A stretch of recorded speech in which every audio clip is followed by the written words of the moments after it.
Yo, what's up? It's me, Doc from SampleKings.com.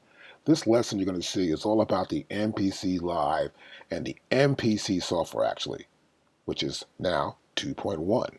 We teach you everything how to use it in our website, and the video will be available in 2 more days from SampleKings.com.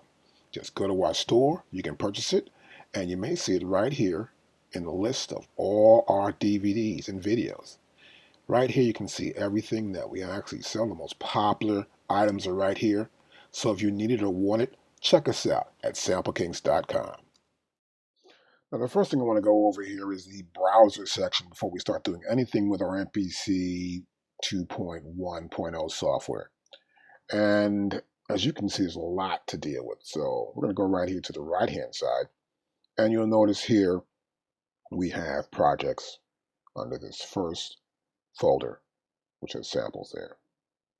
We have here, which is the next item, sequence, program, samples, and then all.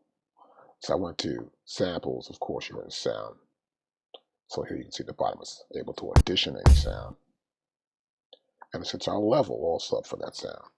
But here at all, I can see everything. So whether it's a project, sequence, program, or samples, you see them all here. And of course, it populates in a list right here in alphabetical order, right here on the right-hand side of our menu for the browser section.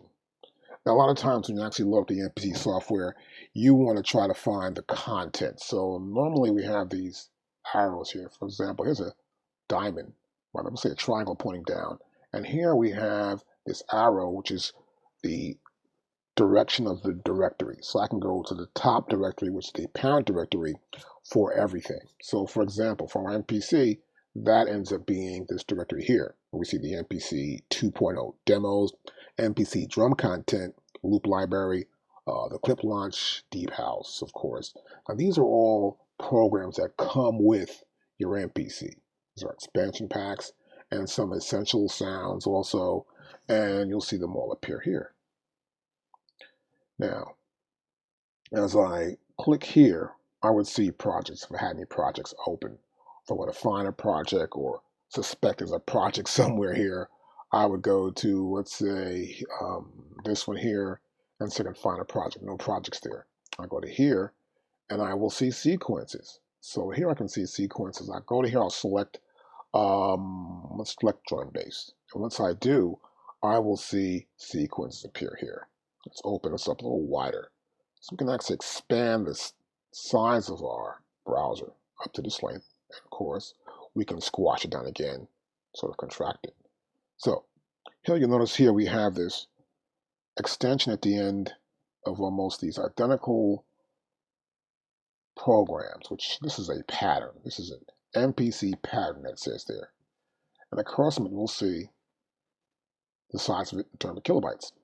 And here, of course, this is the same thing, and this is the SEQ. This is the sequence extension.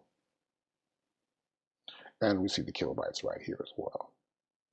Now you notice here it has an icon of like pads or something right there, right?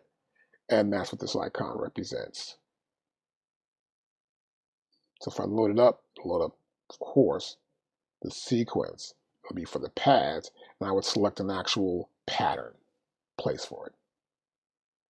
Now here we have programs. I just hit that, you heard a program, so you can audition some programs. So for example here, these icons you see right next to it is for programs. Like here, you see this icon for sequence. Well, right next to this, you see the icons for sequence. The top one is just the pattern, but the one with this icon is the actual sequence. I go to samples. You see this is the icon for samples right here. And then right along the line here for all the samples that are populated in our list are right here. I can also search for samples. I can come here and look for, say, bass. And I come with this idea of bass. It finds them. It populates with all the samples that are in the MPC library. Let's pull this back up here again. And let's clear that out. And I'm back at the top of my sample list.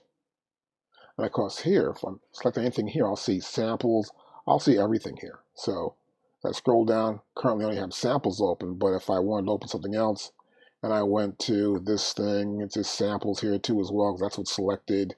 I want to look for something that has more than just that. We're going to look for, let's see, essential instruments here. And this is the same thing. All just samples here, as you can see in the sample library.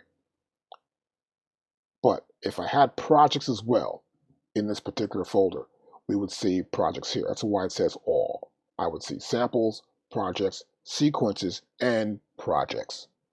So I can touch that, play it. Now, the reason why we're hearing back these samples is because right here, you have this little icon for audio play, which is autoplay. I can turn it off if you won't hear anything. Right? If I turn it on, we will. I can press this little play selection item. It'll play that item. Now let's go back here. We're going to look at this from right here. This is our grid. You see this grid selected here? So this is our grid. Here's wave, here's list, but right now you want to see the grid. And you'll see here we have this note repeat. We have full level, 16 level, erase. Okay. Next to that we have projects. Now what this represents right here are the pads on our MPC Live or MPCX. You may have an MPC Studio or an MPC Renaissance, either one of them. Because this software works for all the current MPCs, not the older ones. Let's say before the MPC Studio, there was the MPC 5000. That's a standalone. So this is all for the latest MPCs that require an interface to the computer. And so here you'll see it says project, and we have samples, we have program, and here we have sequences. Now this is what happens when you load up your MPC. The first thing you will see are this list here, all these list of items that nothing is in them at all, just tells you this is here. I can get rid of it also. For this current lesson, I'm going to go back in here. I'm going to try and load up a sequence. Matter of fact, we use the sequence right here. I'm going to come here. I'll look at a sequence that appears right here. We're going to go to drum content maybe. No, let's go back to something. Let's look at something. We'll look at something like this one right here. Yeah, here we go. And here, I'll select sequences. And once I do select this icon right here, we see all those sequences. I go here to program, and we'll see programs. We'll see samples. So all I just did was just select that techno, and all the kits load up. There are no projects, just sequences. So here, I want to load up this first one here. This is Techno Kit 1, and that's 127. So we're going to click on this twice. And as I do, it loads it up into the first sequence, which was blank. So it finds the first sequence and loads that in. And you notice here now we see events within the grid. Let's pull this down here. Now this is the grid. We're here, of course, this is A to A16 there. And I'm going to move this over just a little bit here so I get a better view of it. And you'll see nothing's here from 1 through 16. So I've loaded in the sequence. And we have the events for that sequence. And you'll see it right here. But we do not have a program. Now what the program does, it contains the samples that go into the sequence. So let's look for the sequence. We're going for a program here. And here it is. Techno Kit 1. And we'll click on this. I just loaded it in, I double clicked on it, and it loads in right there. You'll see this is it right here. That's the kit. And you'll notice the pads now have sounds on the pads. Now, if you don't hear any sounds on your pads, you may have this button selected, which is the erase button here. And once you do that, you don't hear anything. So make sure that it's not selected. And of course, in that row, we have note repeat, half level, 16 levels, and erase. Let's go back to here.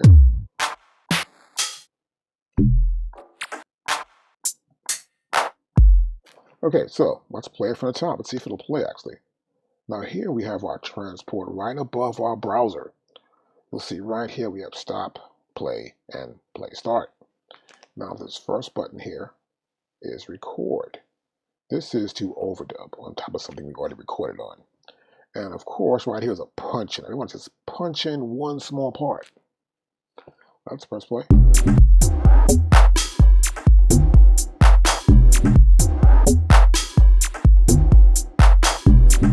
You'll notice that it's scrolling along when it passes the limit of the area. So for example, here, third bar, fourth bar, it goes back to the first bar again.